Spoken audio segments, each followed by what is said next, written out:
Desvendando a manufatura moderna, tecnologia na produção industrial. Tá? Olá, sejam bem-vindos ao nosso podcast. Eu sou o Budó e hoje temos o nosso convidado, Fernando Rostock, executivo de tecnologia de informação. Hoje vamos compartilhar mais um pouco sobre como que a tecnologia tem impactado na produção industrial, né? Falando um pouco sobre a manufatura moderna, né? E como que o mercado tem se adaptado a isso, né? Então, nosso convidado, Fernando Rostock, executivo de tecnologia de informação. Legal. Obrigado, Budó. Obrigado todo o time da Taken aí pelo convite. Eu sou o Fernando Rostock, eu sou executivo na área de tecnologia de informação, tenho cargos de liderança na área de tecnologia há cerca de 20 anos já. Predominantemente em indústrias. Comecei minha carreira na indústria automotiva, na General Motors, depois passei por outros grupos, como o grupo Votorantim, na área de cimentos, o grupo Michelin, onde trabalhei com a gestão de frotas conectadas, e mais recentemente no grupo Yamaha Motor. Então, enfim, é um prazer estar aqui, contribuir com vocês, participar desse bate-papo. Vamos em frente. É um prazer também. Agora vamos explorar um pouco as tecnologias disruptivas no mercado, né? Então a gente tem falado muito do impacto na indústria da inteligência artificial, IA, da internet das coisas, IoT, né? Os níveis de automação cada vez maiores, impressões 3D e etc, né? Como que você vê essas tecnologias e como que você enxerga a jornada, né, na adoção delas para que uma vá habilitando a outra rumo a uma transformação? Legal, ótima pergunta. De verdade, quando a gente fala dessas tecnologias disruptivas, como você bem colocou, a gente está falando de uma jornada, né? Não é um projeto que acontece de um ano para o outro, né? Para te dar referência, eu tenho formação em engenharia mecânica, né? Mecatrônica.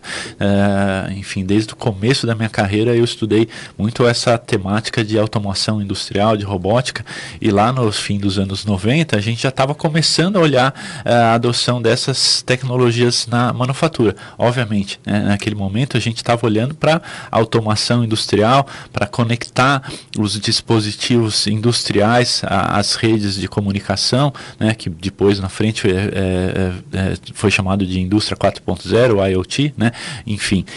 E depois, enfim, veio toda a parte de análise desses dados para, obviamente, tomar decisões melhores, né? E depois, enfim, agora estamos falando muito de inteligência artificial, né? Então, é uma sequência de investimentos, né, que parte, enfim, da automação, da captura de dados, da análise de dados, enfim, mais para frente da inteligência artificial. Tem plataformas já bem estabelecidas no mercado de diferentes players, né, que tratam um ou vários elos aí dessa jornada e ajudam as empresas, principalmente as de manufatura, logística, enfim, a usar essa informação para melhorar os seus processos, para ganhar eficiência nos processos, para trazer otimização às linhas de produção, para ganhar velocidade, para ganhar flexibilidade, enfim, tem várias características aí que podem ser alavancadas dentro dos processos de manufatura, logística, enfim, toda a cadeia aí,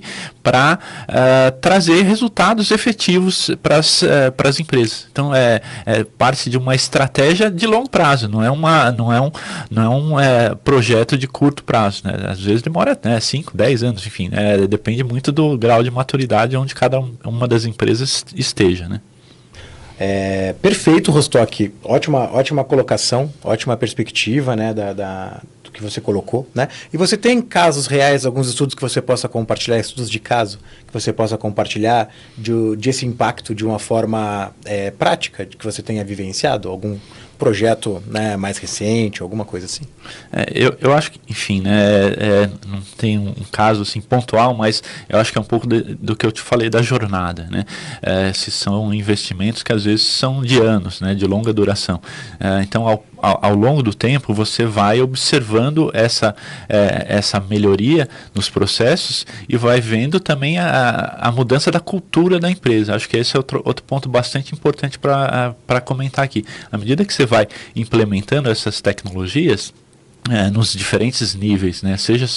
Não seja só na gestão, que tenha uma melhor visibilidade de todos os processos de manufatura, mas também no nível mais baixo do chão de fábrica, do nível mais operacional, você consegue dar visibilidade para todas as pessoas envolvidas, para todos os colaboradores, para a gestão, enfim, para o nível executivo, do que está acontecendo de fato, real time, online, né, na sua operação. E a partir de você ter nessas diferentes camadas aí da empresa essa visibilidade, você consegue tomar ação mais rápida. Então, eu acho que o use case mais efetivo é você realmente, ao longo do tempo, perceber essa mudança na cultura da empresa, né? Uma coisa que, enfim, era muito manual e se tornou mais controlada, mais monitorada, melhor gerida.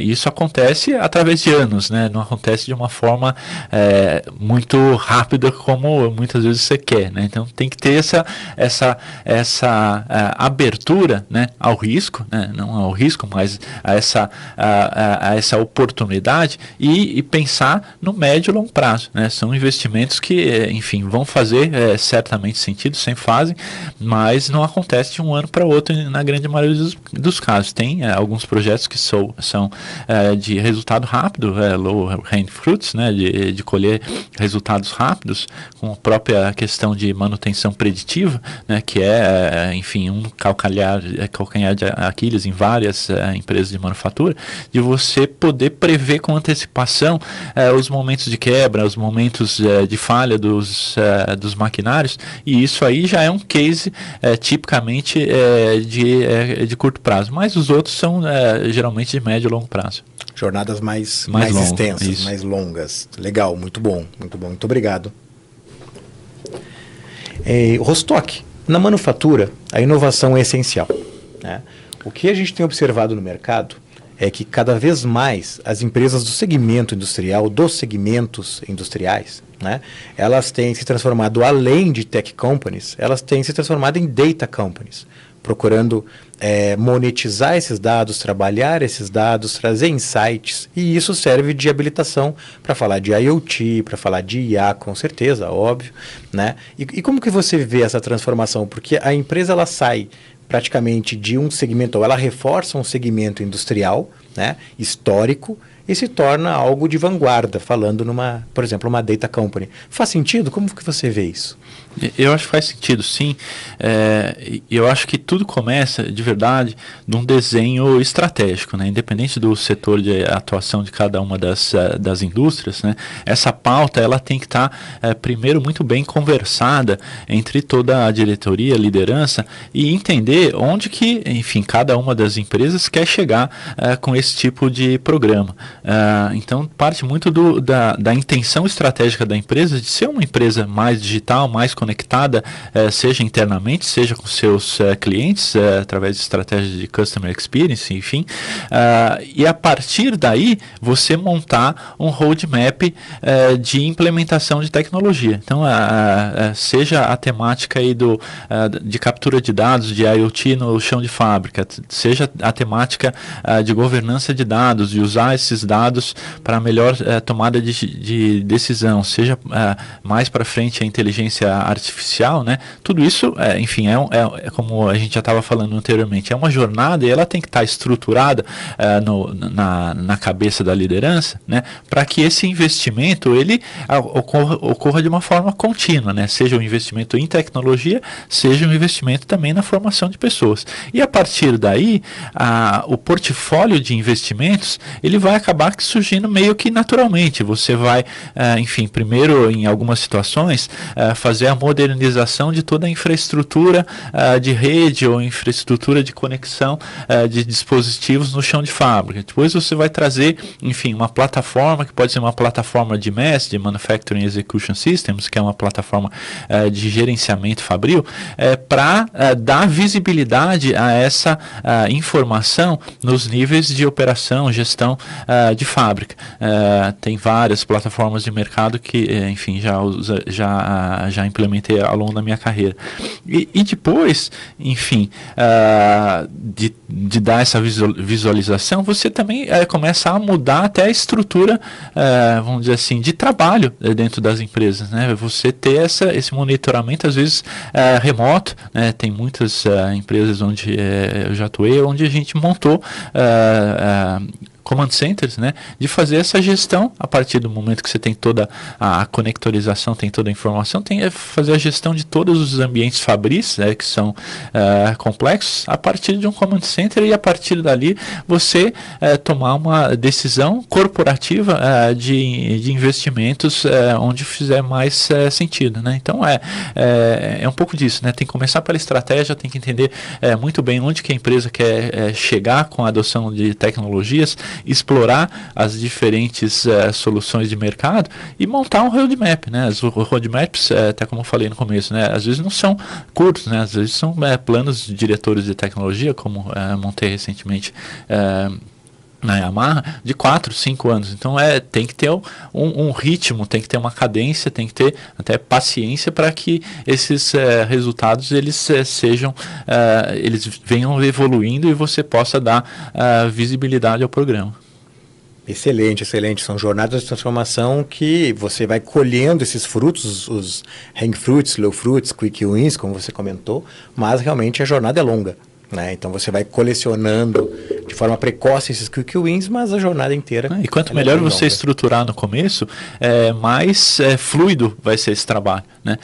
Não adianta você falar, não, eu vou implementar hoje inteligência artificial sem você ter feito o trabalho prévio, porque o trabalho prévio ele é estruturante, né? Ele faz parte do processo. Perfeito, perfeito. Falando, você comentou um pouco sobre questão cultural, questão das pessoas. É óbvio, somos todos, né, nós que implementamos essa transformação, né? Mas eu observo que, com certeza, esse movimento, essa jornada, ela me parece obrigar, né, com que a formação dos profissionais hoje dentro do chão de fábrica, numa linha de produção e etc., ela também mudou muito nos últimos anos. Porque hoje nós estamos falando de profissionais que antes faziam ajustes em máquinas, antes eles, né, olhavam torques e configurações de maquinário, hoje provavelmente eles têm uma formação muito mais baseada em tecnologia, falando em dados, falando em integrações, MES, PINs. Faz sentido essa minha reflexão? Como faz total sentido, né? E acho que esse é um dos desafios mais importantes em relação a essa temática, né? A gente no Brasil ainda é muito carente de mão de obra especializada, né? Nessas áreas que você já citou aí. E em outros países que alavancaram rapidamente essas questões, digo até a própria Alemanha, né, vivi na Alemanha nos anos 2000, avançaram muito por ter enxergado essa necessidade de formar recursos técnicos, né? Hoje em dia, tenho vivência em outros países. Você vê que países da Alemanha, a formação profissional, né, técnica, ela é tão ou mais importante do que a formação universitária, né? É mais concorrido até a formação técnica profissionalizante do que a própria formação universitária. Para você ver a relevância que tem essa especialização e a necessidade dessa mão de obra para poder avançar determinadas indústrias nessa jornada, né? Sem a mão de obra você não consegue avançar. E a gente, infelizmente no Brasil ainda é muito carente de mão de obra especializada. Temos muitos bons cursos técnicos profissionalizantes, mas ainda numa quantidade muito pouco relevante diante da necessidade que essas tecnologias e a adoção dessas tecnologias apresentam em termos de oportunidade, né? Tem um mercado amplo aí para ser explorado, e a gente, dentro das nossas empresas, dentro das nossas famílias até, tem que incentivar e tem que pedir e tem que demandar isso, seja para o governo, seja para as universidades, para as faculdades, para os centros de formação, para que essa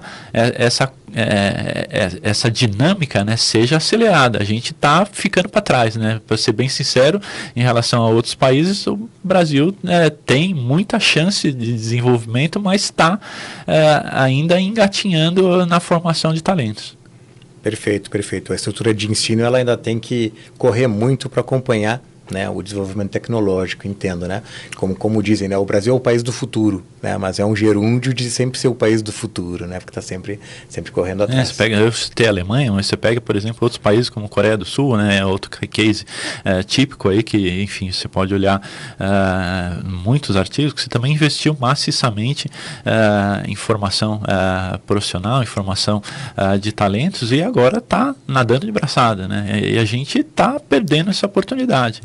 Se a gente não fizesse investimento sério, maciço, consistente, independente de governos, né, falando aqui de A ou de B, mas tem que ser um investimento que ele não dependa da gestão política, tem que ser um investimento que a sociedade apoie, né? Você vê nos Estados Unidos, né, por exemplo, outro case de sucesso, as pessoas, famílias, as instituições, né, elas funcionam independente de seja o republicano ou o democrata.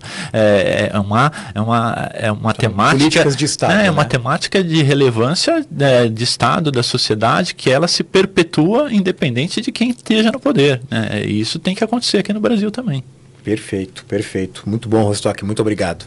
Então, estamos chegando ao fim de mais um episódio do nosso podcast, né? Eu gostaria de perguntar para o Rostock. Rostock, você tem mais algum ponto a trazer sobre, por exemplo, se quiser compartilhar conosco, a sua visão sobre o futuro da tecnologia na manufatura moderna? Como que você vê os próximos passos da indústria brasileira nesse setor, nesses investimentos? Como que você vê os próximos passos aí, uma visão de futuro? Olha, Budó, primeiro agradecer de novo vocês pelo convite. Essa é uma temática que me fascina. Enfim, poderia falar aqui em conjunto com vocês horas sobre esse assunto, porque de verdade é um tema até de estudo acadêmico meu. Depois da minha formação em engenharia, fiz mestrado e doutorado na GV, na área de gestão de operações, estudando justamente estratégia empresarial e como a adoção de tecnologia de informação, ela traz impacto, obviamente positivo, nas operações, nas indústrias, né? Então esse é um tema que eu estudei de verdade até academicamente por mais de 10 anos e vou continuar estudando, né? Acho que a gente precisa sempre continuar se desenvolvendo. E o tema, ele vai estar sempre em pauta, né? Não necessariamente o tema de tecnologia em si, mas vai estar sempre em pauta em qualquer indústria, em qualquer empresa, você ter processos melhores, você ter condição de otimizar a sua produção ou trazer flexibilidade à sua produção e trazer também mais qualidade, né? Seja aos processos, seja ao ambiente de trabalho, seja ao produto que você está oferecendo no mercado. Então, essas pautas, né, de otimização da produção de custos, de aumento de qualidade, de melhor eficiência nos processos, elas vão estar sempre em pauta, né, independente da tecnologia. Então, por isso que eu falei no começo, né, é importante você ter claro qual que é o foco da sua estratégia, o que você quer. E a partir daí, o desenvolvimento tecnológico, que vai continuar avançando, né? Hoje a gente está falando de IA generativa, está falando de outras pautas, daqui a pouco vai surgir uma outra pauta. Mas se o foco for na estratégia e não na tecnologia que você está implementando, você vai conseguir a cada momento entender as suas prioridades e fazer um investimento na tecnologia que tiver sendo a tecnologia da vez, né? Essa pauta ela não vai morrer nunca, né? Ela vai sempre acontecer e a gente vai acompanhar com a tecnologia que tiver enfim, em pauta e em desenvolvimento no momento para evoluir em conjunto.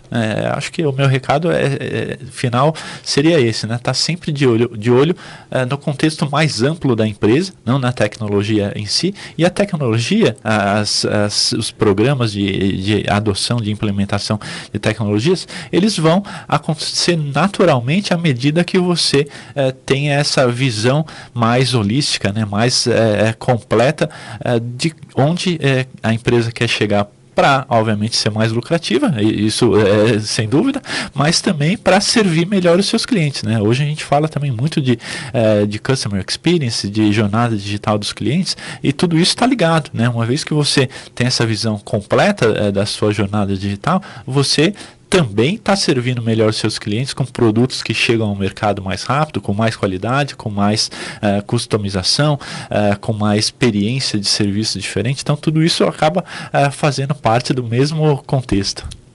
Perfeito, Rostock. Acho que estamos muito alinhados, temos uma visão muito boa. Mais uma vez, obrigado por participar do nosso podcast. Acho que nos ajuda muito a subir a régua, né, nos nossos assuntos, da perspectiva. Acho muito legal. Muito obrigado, agradeço muito. Né? Agradeço também a quem nos assiste no YouTube, né, e quem está nos ouvindo no Spotify. Né? Então, até o nosso próximo episódio no nosso podcast.